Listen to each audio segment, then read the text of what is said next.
और खबर शामिल करेंगे कि जज और पुलिस अफसरान को धमकी से मुताल्लिक केस अदालत ने इमरान खान की जमानत की दरख्वास्त निपटा दी।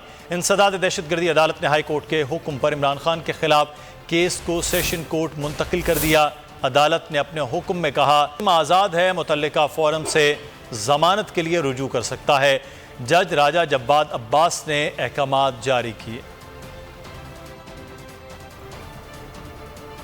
मैं हूं इमरान रियाज खान। अब आप मुझे देख पाएंगे सिर्फ बोल न्यूज़ पर। इमरान रियाज खान साहब जो हैं वो बोल फैमिली का हिस्सा बन गए हैं। बड़े अरसे बाद किसी चैनल ने हौसला किया है, तो मुझे ऐसा लगता था कि हमें बोलने की इजाजत नहीं मिलेगी, लेकिन बोल ने डिसाइड किया कि बोलने की इजाजत वो लेकर देंगे। मुझे बोल की एक चीज बहुत अच्छी लगी कि बोल ने कैटेगोरिकली कहा कि जो करना है करो, हमने अपना कोई बंदा नहीं निकालना।